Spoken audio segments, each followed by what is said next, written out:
పనికిమాలిన మాటలు మాట్లాడకపోతే ఏం చేస్తాడు? ఇప్పుడు ప్రాంతాలకు సంబంధించినటువంటి విద్వేషమైనటువంటి మాటలు ఎవడు మాట్లాడిండు? ఓ పనికిమాలోడా నీ పార్టీ వాడు మాట్లాడిండు. అని పేరు పాడి కౌశిక్ రెడ్డి. నువ్వు అమెరికాకి ఎంచి రాగానే ఫస్ట్ పోయింది నువ్వు వానింటికే.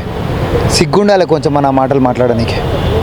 ఒక పక్క బీఆర్ఎస్ పార్టీ నిజస్వరూపం ఏదైతే ఉందో వాళ్ళ స్వార్థం కోసము, వాళ్ళకి పిఎస్సి పదవి కోసము హరీష్ రావుకి రాలేదని చెప్పి సొంత పార్టీని ఎమ్మెల్యేని ఉసిగొల్పి సొంత పార్టీ ఎమ్మెల్యే మీదనే నువ్వు బతకనీకి వచ్చినవరా, నువ్వు ఆంధ్రోనివరా అని చెప్పి విద్వేషమైనటువంటి రాజకీయ భాషలు మాట్లాడి ఈరోజు రాష్ట్రంలో అశాంతి వాతావరణాన్ని నెలకొల్పే కుట్ర చేసినటువంటి కల్వకుంట్ల కుటుంబం, మీరు, మీ నాయకులు, మీ పార్టీ, మీ డకాయ్ టీం ఈరోజు వచ్చేసి కాంగ్రెస్ పార్టీ చేస్తారు. మీ అంతర్గత వ్యవహారంలో మీరు తన్నుకుంటా, మీ పదవి కోసం మీరు పోరాటం చేసుకుంటా, విద్వేష మాటలు మాట్లాడుకుంటా దాన్ని కాంగ్రెస్ పార్టీని ఎందుకు ఆపాదిస్తావు? సిగ్గుండాలి కొంచెం మన మాటలు మాట్లాడడానికి. పెద్ద సీఎంనే చూసాం, ఎంతోమందితో తలపడ్డాం. రేవంత్ రెడ్డి ఒక చిట్నాయల్ లాంటి వాళ్ళని కూడా టార్గెట్ చేస్తూ రేవంత్ను కౌంటర్ విసిరారు కేటీఆర్. చిట్టినాయుడు ఫామ్ హౌస్లో ఉన్నాడు, ఆల్రెడీ ఫామ్ హౌస్లోనే ఉన్నాడు. నువ్వు బుల్లినాయుడివి. సో నువ్వు బుల్లినాయుడు ఎవరైతే ఉంటాడో ఈ నాయుడికి పాపం బ్రెయిన్ పెద్ద ఎదగలేదు కాబట్టి అట్లాంటి భాష మాట్లాడుతుంది. నేను ఇప్పుడు తలతిక్కగా మాట్లాడిన నేను కూడా మరి మంచిగా ఉండదు. ప్రజాస్వామ్యంలోకి వచ్చినప్పుడు నీ స్థాయికి తగ్గట్టు నువ్వు మాట్లాడితే మేము కూడా దానికి తగ్గట్టుగానే మేము మాట్లాడతాం.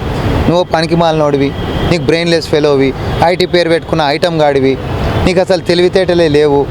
నువ్వు ఎన్ఆర్ఐ కోటా కిందికి వచ్చినటువంటిది అని చెప్పి గతంలో మా పీసీసీ గారు ఈరోజు ఉంటున్న ముఖ్యమంత్రి గారు మాట్లాడినటువంటి మాటలని నేను కూడా నెమరు వేసుకొని చెప్పనా? అది పద్ధత కాదు కదా. నువ్వు అమెరికాకి వచ్చినవా?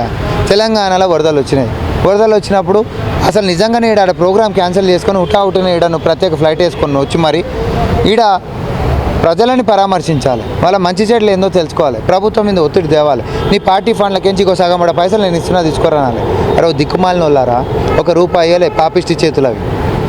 వేల కోట్ల రూపాయలు పార్టీ ఫండ్ కింద 100 కోట్ల రూపాయలతోటి గాలి మోటార్లు కొనుక్కుంటా మీ రాజరేఖపు వ్యవస్థలు 10 సంవత్సరాల అధికారంలో ఉంటే స్వాతంత్రం నుంచి ఇప్పటిదాకా ఉంటున్నటువంటి పార్టీ కంటే ఎక్కువ ఫండ్ ఏది ప్రొక్యూర్ చేసినటువంటి మీరు ఈరోజు వచ్చి మీరు తెలంగాణ తర్వాత ప్రజలు సంక్షేమం అని మాట్లాడితే డెకాట్లు బయటకు వచ్చి ఈరోజు దొంగతనాలకు వ్యతిరేకంగా నిరసన కార్యక్రమాలు చేపట్టినట్టే ఉంటుంది.